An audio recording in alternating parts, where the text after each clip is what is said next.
नमस्कार दोस्तों, mountain coaching classes में आप सभी का स्वागत है। आज इस वीडियो के अंदर हम पढ़ेंगे ज्योग्राफी के 15 महत्वपूर्ण प्रश्न। क्वेश्चन तो 15 होंगे, लेकिन उनके साथ में बहुत ज़्यादा क्वेश्चन होंगे। तो लगभग जो है हम 100 के करीब जो है क्वेश्चन करेंगे इस वीडियो के अंदर। तो आओ शुरुआत करते हैं। सबसे पहला क्वेश्चन पूछा गया है, कर्क रेखा निम्नलिखित में से किन भारतीय राज्यों से गुजरती है? तो कर्क रेखा, सबसे पहले हम कर्क रेखा के बारे में जानते हैं। कर्क रेखा जो होती है उसको हम कहते हैं 23.5 डिग्री उत्तरी अक्षांश। 23.5 डिग्री उत्तरी अक्षांश को हम क्या कहते हैं? कर्क रेखा कहते हैं। कर्क रेखा का दूसरा नाम होता है tropic of cancer. Tropic of cancer, तो ट्रॉपिक ऑफ कैंसर किसको कहते हैं?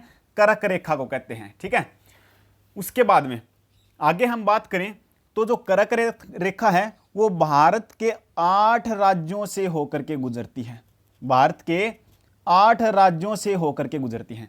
कर्क रेखा जो है वो भारत के कितने राज्यों से? 8 राज्यों से होकर के गुजरती है।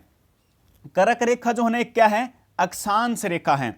और जो अक्षांश जो रेखा होती है ना, अक्षांश रेखा जो होती है उनके ऊपर हमेशा जो जलवायु होती है, जलवायु क्या रहती है? समान रहती है।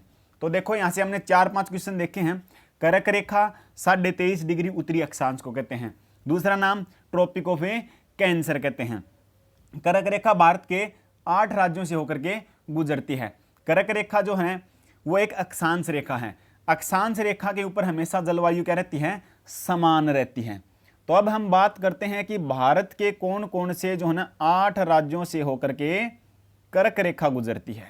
तो वो देखते हैं 8 राज्य कौन से हैं। सबसे पहला आता है गुजरात। कौन सा आता है? गुजरात आता है। और गुजरात की राजधानी की बात करें तो गांधीनगर है। दूसरा आता है राजस्थान।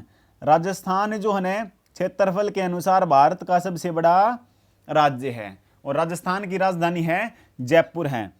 राजस्थान के बाद में प्रवेश करती है मध्य प्रदेश, और मध्य प्रदेश की राजधानी कौन सी है? भोपाल है। उसके बाद में प्रवेश करती है छत्तीसगढ़। छत्तीसगढ़ की राजधानी कौन सी है? रायपुर है। छत्तीसगढ़ के बाद में प्रवेश करती है झारखंड। झारखंड की राजधानी रांची है। रांची, उसके बाद में झारखंड के बाद में प्रवेश करती है वेस्ट बंगाल, पश्चिम बंगाल की राजधानी कोलकाता है। पश्चिम बंगाल के बाद में करती है त्रिपुरा। कौन सी? त्रिपुरा की राजधानी कौन सी है? अगरतला है। और त्रिपुरा के बाद में कहां पर जाती है? तो मिजोरम। कौन सा राज्य है लास्ट में? मिजोरम है। और मिजोरम की राजधानी कौन सी है? आइजोल है।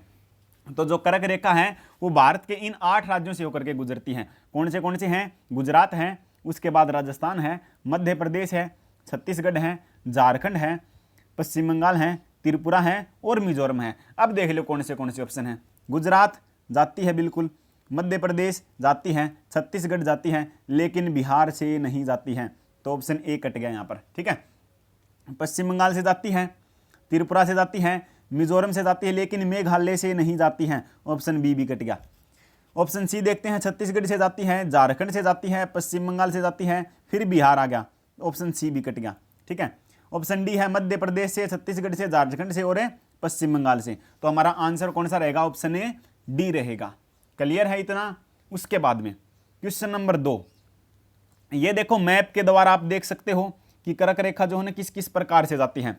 यहां पर देखो सबसे पहले कर्क रेखा जो है ना वो उसका दूसरा नाम क्या है? ट्रॉपिक ऑफ कैंसर होता है। सबसे पहले है गुजरात है, गुजरात के बाद में जो है राजस्थान है, राजस्थान के बाद में मध्य प्रदेश है, मध्य प्रदेश के बाद में छत्तीसगढ़ है, फिर जो है झारखंड है, फिर जो है पश्चिम बंगाल है, फिर त्रिपुरा है और फिर मिजोरम। इस प्रकार से भारत के जो है 8 राज्यों से होकर के कर्क रेखा गुजरती है। क्वेश्चन नंबर सेकंड पूछा गया है, निम्न रेखाओं में से एक छोटा वृत्त है। निम्न रेखाओं में से एक छोटा वृत्त है। देखो भूमध्य रेखा, ऑप्शन पहला है भूमध्य रेखा। भूमध्य रेखा को कहते हैं 0 डिग्री अक्षांश। भूमध्य रेखा को क्या नाम देते हैं? 0 डिग्री अक्षांश, जो पृथ्वी को 2 बराबर भागों में बांटने का काम करती है। तो भूमध्य रेखा क्या करती है? पृथ्वी को 2 बराबर भागों में बांटने का काम करती है। तो भूमध्य रेखा तो सबसे बड़ा वृत्त होगा। अक्षांश रेखाओं में सबसे बड़ा वृत्त कौन सा होता है? भूमध्य रेखा होता है। 0 डिग्री देशांतर, 0 डिग्री देशांतर, 0 डिग्री देशांतर को कहते हैं अंतरराष्ट्रीय इंटरनेशनल जो है ना डेट लाइन, इंटरनेशनल जो है ना time line, international time line कहते हैं। ठीक है, तो अंतरराष्ट्रीय समय रेखा, अंतरराष्ट्रीय समय रेखा किसको कहते हैं? 0 डिग्री देशांतर को।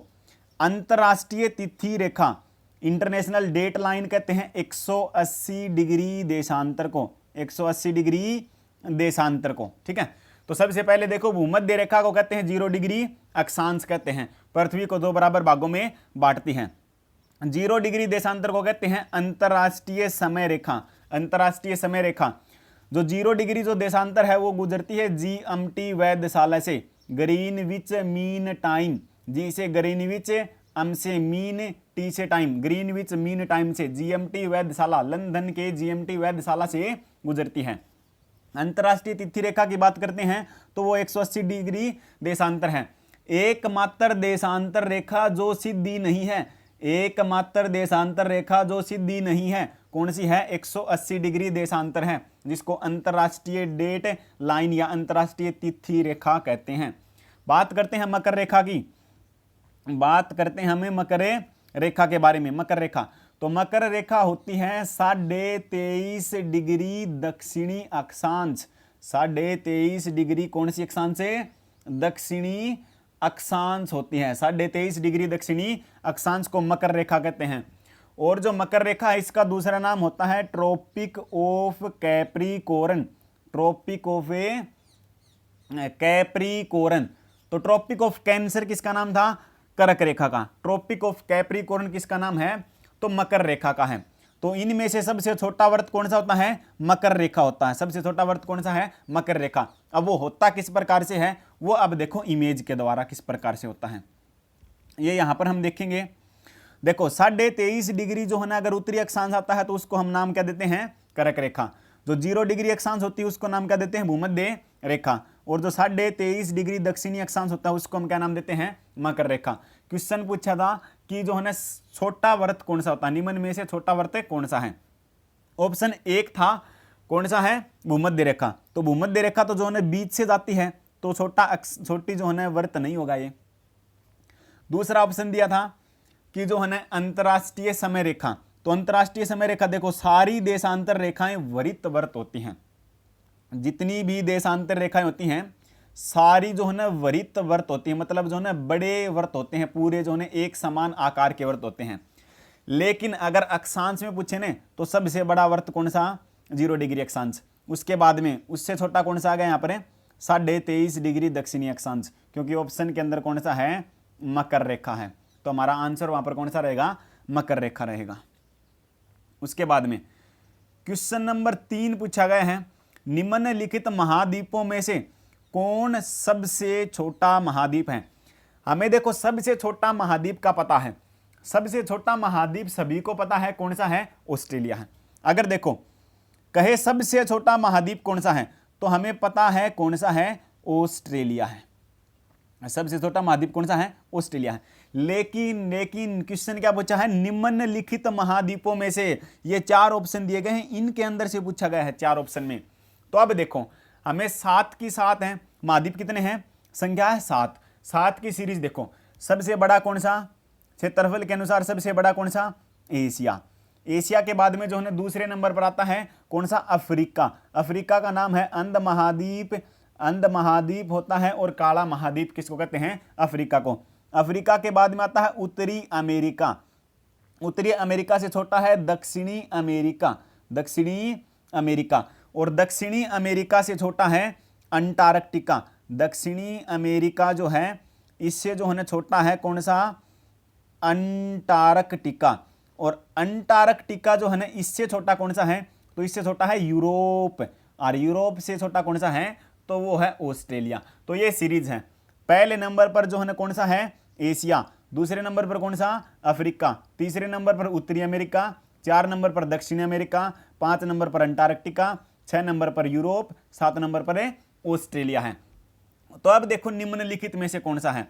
तो निम्नलिखित में से हमारा आंसर रहेगा अंटार्कटिका। कौन सा आंसर रहेगा? अंटार्कटिका टिका रहेगा। ठीक है, अब जो है ना मैप के द्वारा देख लो, मैप क्या कहता है, मैप के द्वारा सबसे बड़ा पहला नंबर है एशिया का, सबसे बड़ा कौन सा है, एशिया। एशिया के बाद में दूसरा कौन सा है, अफ्रीका, दूसरा कौन सा, अफ्रीका। अगर तीसरे की बात करें तो उत्तर अमेरिका, 4 नंबर की बात करें तो जो है ना दक्षिणी अमेरिका, और 5 नंबर की बात करें तो यहां पर नीचे अंटार्कटिका, और 6 नंबर की बात करें तो यहां पर यूरोप, और 7 नंबर की बात करें तो यहां पर ये रहा ऑस्ट्रेलिया।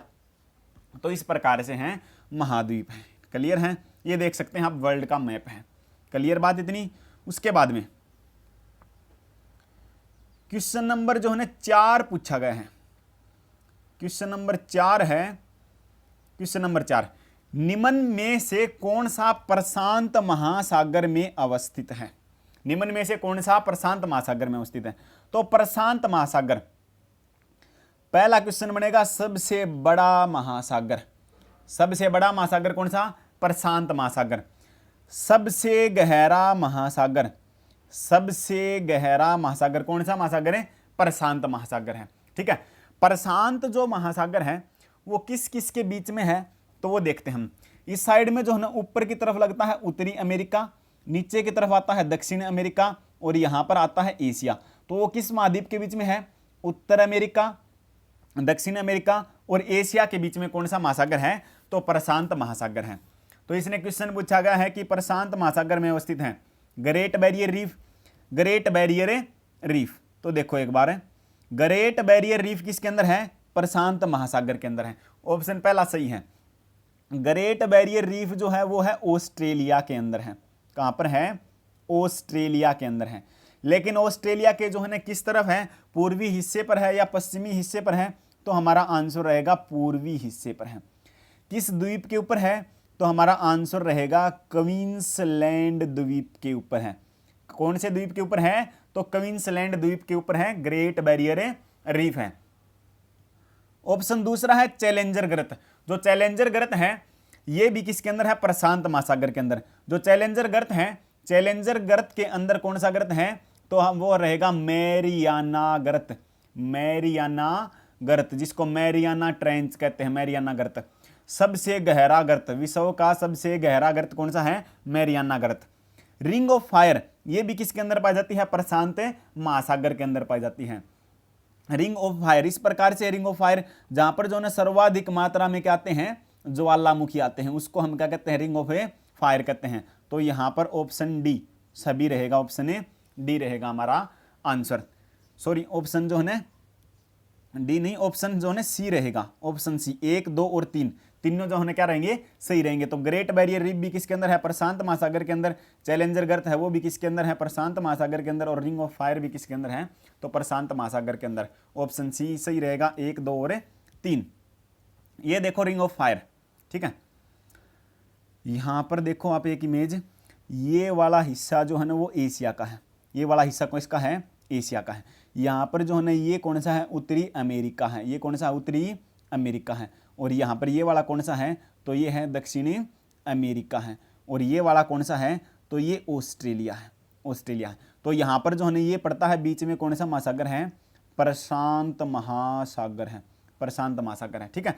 और जो ये रेड वाला हिस्सा दिखाई दे रहा है आपको, ये जो रेड वाला हिस्सा जो दिखाई दे रहा है आपको, ये क्या है, रिंग ऑफ फायर। इसको हम नाम देते हैं रिंग ऑफ फायर, नाम देते हैं, रिंग ऑफ फायर है। क्लियर है इतनी बात। उसके बाद में क्वेश्चन नंबर 5 की तरफ चलते हैं।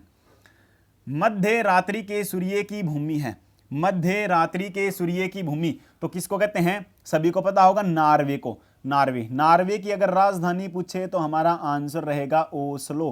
तो नार्वे की राजधानी कौन सी है, ओस्लो है। क्लियर है बात इतनी। तो नार्वे, मध्य रात्रि की जो है सूर्य की भूमि किसको कहते हैं, नार्वे को। नार्वे की राजधानी कौन सी है, ओस्लो है। उसके बाद में फिनलैंड है, फिनलैंड को जो है झीलों की भूमि कहा जाता है। तो झीलों की भूमि या फिर जो है झीलों का देश कह सकते हैं, झीलों का देश किसको कहा जाता है, तो फिनलैंड को कहा जाता है। झीलों का देश किसको कहा जाता है, फिनलैंड को कहा जाता है। स्वीडन पूछे तो स्वीडन की राजधानी कौन सी है, स्टॉकहोम है, जहां से जो है नोबेल पुरस्कार दिया जाता है। क्वेश्चन नंबर 6, 6 नंबर क्वेश्चन देखो, ऑस्ट्रेलिया में क्रिसमस का पर्व किस ऋतु में मनाया जाता है? क्रिसमस जो है वो कब मनाया जाता है? हमारे यहाँ पर 25 दिसंबर को, तो सभी जगह पर 25 दिसंबर को मनाया जाता है। तो क्रिसमस जो है वो कब मनाया जाता है? 25 दिसंबर को मनाया जाता है। 25 दिसंबर को हमारे यहाँ पर होती है, तो यहाँ पर सर्दी होती है, विंटर होती है, शरद ऋतु होती है। ठीक है, विंटर होती है, शरद ऋतु होती है हमारे यहाँ पर। तो देखो पृथ्वी 2 गोलार्ध है पृथ्वी के अंदर इस प्रकार से, यहाँ पर देखो पृथ्वी जो है ना इस प्रकार से है, ये 0 डिग्री अक्षांश है। यहाँ पर जो है ना भारत है यहाँ पर इस प्रकार से, और यहाँ पर क्या है? ऑस्ट्रेलिया है। तो जो हमारे यहाँ पर जब सर्दी होती है तो जो दक्षिणी गोलार्ध है इसके अंदर क्या होती है? ग्रीष्म ऋतु होती है। हमारे यहाँ पर जब शरद ऋतु होगी तो वहाँ पर जो है ना क्या होगी? ग्रीष्म ऋतु होगी। तो जो ऑस्ट्रेलिया है वो किसके अंदर पड़ता है? तो ये पड़ता है दक्षिणी गोलार्ध के अंदर पड़ता है। तो दक्षिणी गोलार्ध के अंदर वहां पर कौन सी ऋतु होगी? उस टाइम पर ग्रीष्म ऋतु होगी। ठीक है, तो जो ऑस्ट्रेलिया है इसके अंदर जो क्रिसमस है वो कब मनाया जाता है? ग्रीष्म ऋतु के अंदर मनाया जाता है। क्लियर बात इतनी? उसके बाद में अगला क्वेश्चन, किस महासागर की सबसे लंबी समुद्र तट रेखा है? किस महासागर की सबसे लंबी समुद्र तट रेखा है? तो सबसे लंबी समुद्र तट रेखा है अटलांटिक महासागर की। किस महासागर की है? अटलांटिक महासागर की। अटलांटिक जो महासागर है ये एस शेप का महासागर है। किस शेप का है? एस शेप का महासागर है, अटलांटिक महासागर है। अब देखो जो अटलांटिक महासागर है वो किस शेप का है? एस जो है शेप का होता है। अब अटलांटिक महासागर पड़ता है उत्तर अमेरिका, दक्षिण अमेरिका, यूरोप और अफ्रीका के बीच में। ठीक है, ये जो है इस प्रकार से देखो एस शेप बनता है। यहाँ पर जो है कौन सी शेप बनती है? एस शेप बनती है। तो जो अटलांटिक महासागर है वो उत्तर अमेरिका, दक्षिण अमेरिका, यूरोप और जो है अफ्रीका के मध्य पड़ता है। प्रशांत महासागर, ये वाला जो है प्रशांत महासागर, यहाँ पर ये वाला हिस्सा जो है किसका है? प्रशांत महासागर का। प्रशांत महासागर उत्तर अमेरिका, एशिया, ऑस्ट्रेलिया और दक्षिण अमेरिका के मध्य पड़ता है। ये वाला भी हिस्सा किसका है? प्रशांत महासागर का है। ये यहाँ पर और ये वाला हिंद महासागर, ये जो है ना भारत के नीचे का जो एरिया है इस प्रकार से, ये कौन सा महासागर है? हिंद महासागर। यहाँ पर जो नीचे कौन सा? अंटार्कटिक महासागर, और यहाँ पर ऊपर है आर्कटिक महासागर है। यहाँ पर ऊपर कौन सा है? आर्कटिक महासागर है। क्लियर है बात इतनी? तो सबसे लंबी समुद्र तट रेखा पूछे तो किसकी है? तो हमारा आंसर रहेगा अटलांटिक महासागर की। कैसी शेप का होता है? एस शेप का होता है। क्वेश्चन नंबर है 8। क्वेश्चन नंबर जो है ना 8 पूछा गया है, एक प्रकाश वर्ष बराबर होता है। एक प्रकाश वर्ष, सबसे पहले प्रकाश वर्ष क्या होता है? प्रकाश वर्ष होता है दूरी मापने की इकाई। दूरी मापने की इकाई, दूरी मापने की इकाई होती है। ठीक है, कई बार क्वेश्चन पूछ लेता है पारसेक क्या होता है? तो दूरी मापने की इकाई होती है। प्रकाश के द्वारा एक वर्ष में तय की गई दूरी एक प्रकाश वर्ष के बराबर होती है। प्रकाश जो होता है, जो सनलाइट होती है, उसके द्वारा एक साल में तय की गई दूरी को प्रकाश वर्ष कहते हैं। क्लियर बात इतनी? उसके बाद में अगर प्रकाश की जो है चाल पूछे तो वो है 3 × 10⁸ मीटर पर सेकंड होती है। अगर किलोमीटर में लिखें तो इसको हम कह सकते हैं 3 लाख किलोमीटर पर सेकंड। ये क्या है? प्रकाश की चाल है। प्रकाश जो है इस स्पीड से चलता है, 3 लाख किलोमीटर पर सेकंड से चलता है। लेकिन पूछा एक प्रकाश वर्ष कि इस चाल से एक साल के अंदर, इस चाल से एक साल के अंदर प्रकाश कितनी दूरी तय कर लेगा? तो वो तय करता है 9.46 × 10⁻15 मीटर के बराबर होता है। Option A. एक जो प्रकाश वर्ष होता है वो बराबर होता है 9.46 × 10⁻15 मीटर के बराबर होता है। अगर वो किलोमीटर में देगा तो यहाँ से 3 जीरो काट देंगे, तो हमारा आंसर रहेगा 9.46 × 10⁻12 किलोमीटर। ठीक है, क्लियर है बात इतनी? तो 9.46 × 10⁻12 जो है ना 12 किलोमीटर के बराबर होता है। तो प्रकाश वर्ष दूरी मापने की इकाई होती है। अब हम बात करें अगर कि दूरी मापने की सबसे बड़ी इकाई, सबसे बड़ी इकाई की बात करें तो वो होती है पारसेक होती है। कौन सी होती है? पारसेक होती है। दूरी मापने की सबसे जो है ना बड़ी इकाई पूछे, सबसे बड़ी इकाई तो कौन सी होती है? पारसेक होता है। अगर जो है ना सबसे छोटी इकाई पूछे, सबसे छोटी इकाई पूछे तो वो होता है फर्मी। कौन सी होती है? फर्मी, और 1 फर्मी बराबर होता है 10 की पावर -15 मीटर के बराबर होता है। 1 फर्मी बराबर होता है 10 की पावर -15 मीटर के बराबर होता है। और कई बार क्वेश्चन आता है कि नाभिक की त्रिज्या कितनी होती है, तो वो होती है 10 की पावर -15 मीटर के बराबर होती है। क्वेश्चन नंबर 9, निम्न विकल्पों में से कौन सा सबसे बड़ा ग्रह है? ठीक है, देखो सभी को पता है सबसे बड़ा ग्रह कौन सा? बृहस्पति है। सबसे बड़ा ग्रह कौन सा है? तो हमारा आंसर रहता है बृहस्पति है। ठीक है, लेकिन क्वेश्चन पूछा है निम्न विकल्पों में से, तो 4 ऑप्शन दिए गए, निम्न विकल्पों में से पूछा गया है। तो निम्न विकल्पों में से बुध जो है वो सबसे छोटा होता है। बुध जो है वो क्या है? सबसे जो है ना छोटा है। बुध जो है वो क्या है? सबसे छोटा होता है। ठीक है, तो निम्न विकल्पों में से तो सबसे बड़ा ग्रह कौन सा है? पृथ्वी है। कौन सा है? पृथ्वी है। अब देखो हम देखते हैं किस प्रकार से हैं। पहली कंडीशन, अगर मैं बात करूं कि जो है ना सूर्य से बढ़ती दूरी के अनुसार कौन से ग्रह आते हैं, तो सूर्य से बढ़ती दूरी के अनुसार सबसे पहला आता है बुध ग्रह। सबसे पहला कौन सा आता है? बुध ग्रह आता है। फर्स्ट नंबर पर बुध आता है। दूसरे नंबर पर कौन सा आता है? तो दूसरे नंबर पर आता है शुक्र ग्रह। कौन सा ग्रह आता है? शुक्र। तीसरे नंबर पर आता है पृथ्वी। तीसरे नंबर पर कौन सा आता है? तो पृथ्वी आता है। तीसरे नंबर पर कौन सा आता है? तो हमारा आंसर रहेगा पृथ्वी। 4 नंबर की मैं बात करूं तो वो आता है मंगल। 4 नंबर पर सूर्य से बढ़ती दूरी के अनुसार 4 नंबर पर मंगल। 5 नंबर की मैं बात करूं तो वो आता है बृहस्पति। कौन सा होता है? बृहस्पति। और बृहस्पति के बाद में मैं बात करूं 6 नंबर नीचे है यहां पर, तो वो आता है शनि। और शनि के बाद में मैं 7 नंबर पर बात करूं तो वो आता है अरुण। कौन सा आता है? अरुण आता है। और अरुण के बाद में 8 नंबर पर आता है वरुण। कौन सा आता है? तो वरुण होता है। क्लियर है? यह था सूर्य से बढ़ती हुई दूरी के अनुसार। पहले नंबर पर बुध आता है, दूसरे नंबर पर शुक्र होता है, तीसरे पर पृथ्वी होता है, चौथे नंबर पर मंगल है, 5 नंबर पर बृहस्पति है, 6 नंबर पर शनि होता है, 7 पर अरुण होता है और 8 नंबर पर कौन सा होता है? वरुण होता है। लेकिन अगर बढ़ते जो है घटते आकार के अनुसार पूछे, घटते हुए आकार के अनुसार, तो पहले नंबर पर बृहस्पति। घटते आकार के अनुसार अगर बात करें तो पहले नंबर पर आता है बृहस्पति। पहले नंबर पर कौन सा आता है? बृहस्पति आकार के अंदर पहले नंबर पर सबसे बड़ा ग्रह बृहस्पति। दूसरे नंबर पर आता है शनि, ये सेकंड यहां पर नीचे है। ठीक है, सेकंड। तीसरे नंबर पर आता है अरुण। चौथे नंबर पर आता है वरुण। 4 तो ये तो क्रम में ही चलेगा। ठीक है, तीसरे नंबर पर आता है अरुण, 4 नंबर पर आता है वरुण, 5 नंबर पर आता है पृथ्वी। 5 पर कौन सा है? पृथ्वी। तो यहां पर ऑप्शन के अंदर जो है ना पृथ्वी ही था सबसे बड़ा। निम्न में से तो कौन सा था? पृथ्वी। पृथ्वी के बाद आता है पृथ्वी की बहन, कौन सा? शुक्र।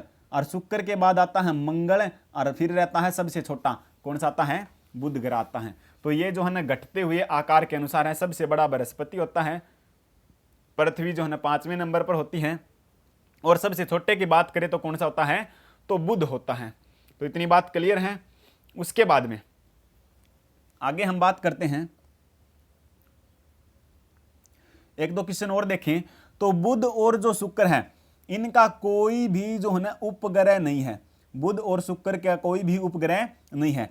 पृथ्वी का जो है ना एक उपग्रह है, एक उपग्रह है, वो जीवाश्म उपग्रह है, उसका नाम है चंद्रमा, और जिसको हम प्राकृतिक उपग्रह कहते हैं। अब चंद्रमा जो है वो पृथ्वी से है 3,84,000 किलोमीटर दूरी पर है। 3,84,000 किलोमीटर की दूरी के ऊपर है। कई बार क्वेश्चन आता है कि सूर्य का प्रकाश चंद्रमा से टकराकर पृथ्वी पर आने में कितना समय लेता है, तो हमारा आंसर होता है 1.3 सेकंड का। ठीक है, वो 1.3 आता किस प्रकार से? देखो, चंद्रमा की दूरी कितनी है? 3,84,000 किलोमीटर की है। क्लियर बात? इतनी। प्रकाश की चाल कितनी है? देखो यहां पर कितना है? 3,84,000 किलोमीटर। प्रकाश की चाल है 3 लाख किलोमीटर पर सेकंड। और वैसे बात करें तो 3 × 10⁸ मीटर पर सेकंड, लेकिन किलोमीटर में बात करते हैं 3 लाख किलोमीटर पर सेकंड। किलोमीटर से किलोमीटर, 0 से 0, 0 से 0, 0 से 0, नीचे 300, ऊपर है 384।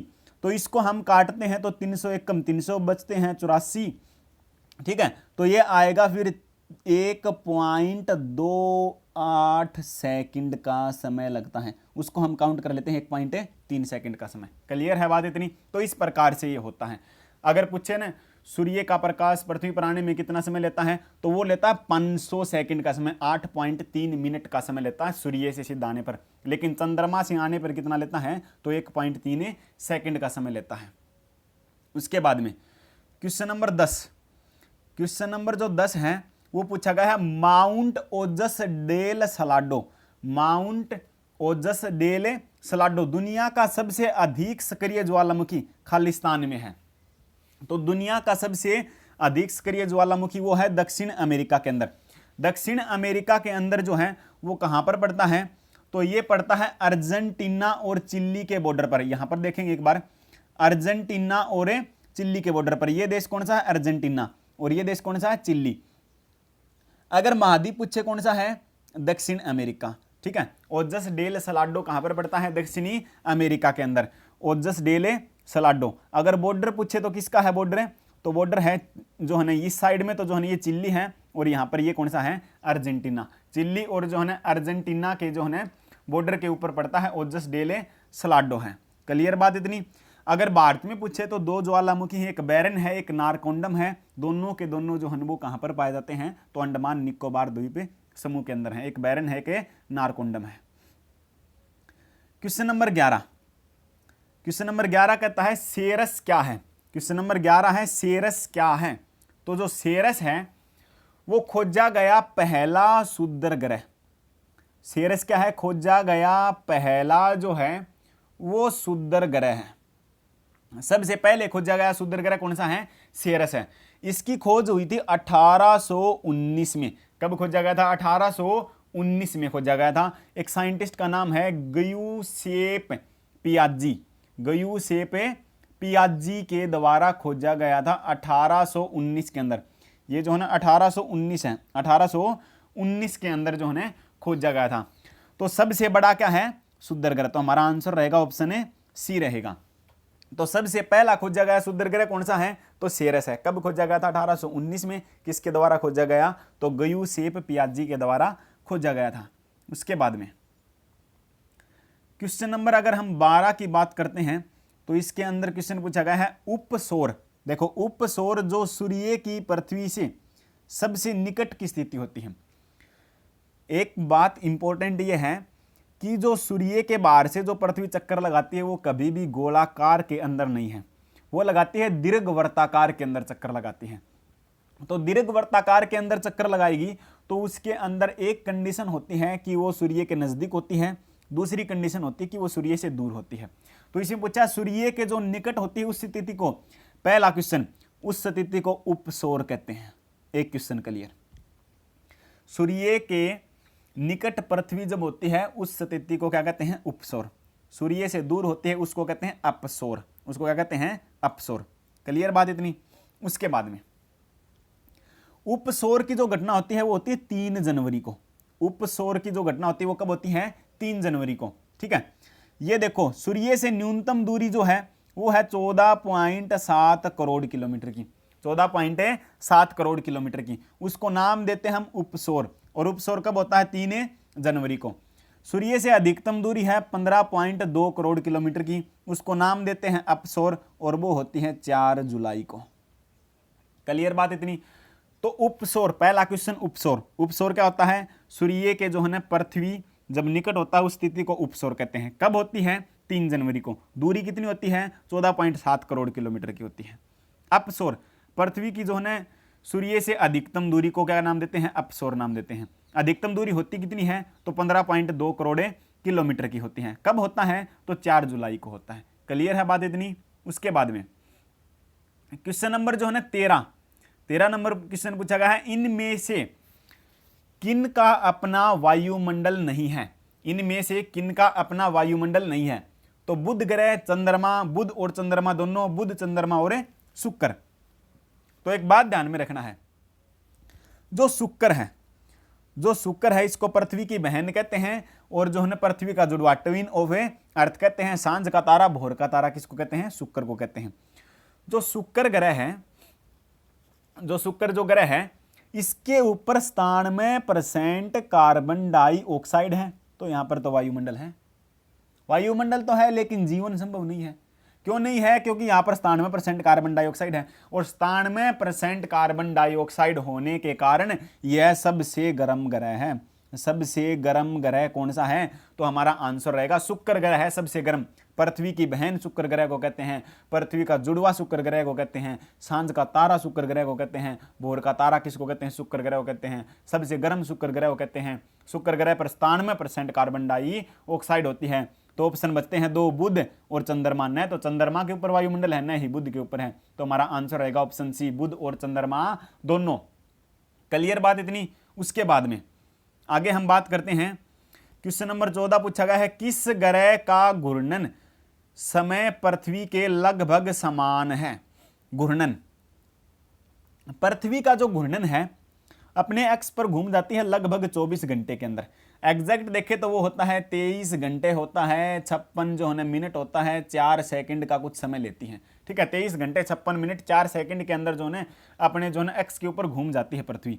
तो इसके जो है नजदीक कौन सा है? तो देखो सबसे बड़ा ग्रह कौन सा है? बृहस्पति। बृहस्पति अपने एक्स पर सर्वाधिक तेज घूमता है, मतलब सबसे कम समय में घूमता है।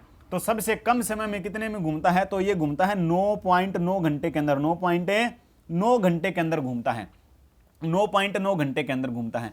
जो मंगल होता है, जो मंगल ग्रह है, जो मंगल जो ग्रह होगा ये घूमता है 24.6 घंटे के अंदर घूमता है। 24.6 घंटे के अंदर। तो ये पृथ्वी के नजदीक होता है। तो हमारा आंसर रहेगा option A C. Option A सी। जो शनि जो ग्रह है, अगर मैं बात करूं शनि ग्रह की, तो जो शनि जो ग्रह होता है ये सबसे सुंदर ग्रह है। सबसे सुंदर ग्रह है और इसका घनत्व इतना कम है कि इसको आसानी से पानी के ऊपर तैराया जा सकता है। तो शनि ग्रह का घनत्व क्या है? सबसे कम है और इसको आसानी से पानी के ऊपर तैराया जा सकता है। क्लियर है बात इतनी? उसके बाद में और जो बुध ग्रह होता है ये सूर्य की परिक्रमा केवल 88 दिन में करता। सबसे तेज परिक्रमा कौन करता है? तो जो है ना बुध करता है। कितने दिन में करता है? तो 88 दिन के अंदर करता है। उसके बाद में आज का जो है ना लास्ट क्वेश्चन है शिशु मृत्यु दर है। शिशु मृत्यु दर है। शिशु मृत्यु दर को कहते हैं IMR। क्या नाम देते हैं? तो हमारा आंसर रहेगा IMR नाम देते हैं शॉर्ट फॉर्म में। क्या नाम होता है? IMR।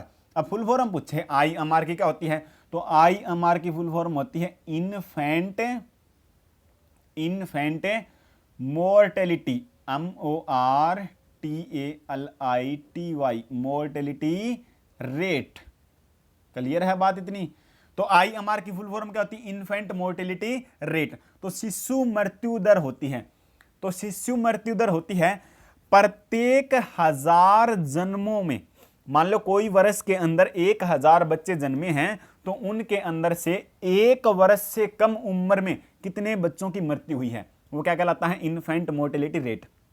अब देखो कोई अगर जो है ना मरा हुआ पहले ही पैदा होता है तो उसको काउंट नहीं किया जाता है। इसके अंदर काउंट होते हैं केवल जो है ना जो जन्म लेते हैं। कितने? 1000 1 वर्ष के अंदर जन्म लेते हैं, उनके ऊपर 1 वर्ष में कितने बच्चों की मृत्यु हुई है और वो 1 साल से कम होने चाहिए। क्लियर बात इतनी? तो उसको हम कहते हैं शिशु मृत्यु दर कहते हैं। तो हमारा आंसर रहेगा ऑप्शन ए। प्रति 1000 जन्मों में, कितने जन्मों में? प्रति 1000 बच्चों का जो है जन्म होना चाहिए। कितनों का? 1000 जन्मों का। 1 वर्ष से कम उम्र के बच्चों की मृत्यु संख्या, 1000 बच्चों के ऊपर 1 वर्ष से कम उम्र के बच्चों की जो मृत्यु हो जाती है उसको हम कहते हैं इन्फेंट मोर्टेलिटी रेट कहते हैं, शिशु मृत्यु दर कहते हैं। तो आशा करते हैं आपको वीडियो अच्छी लगे होगी। अगर वीडियो अच्छी लगे तो लाइक करें और ज़्यादा से ज़्यादा जो है शेयर करें। धन्यवाद।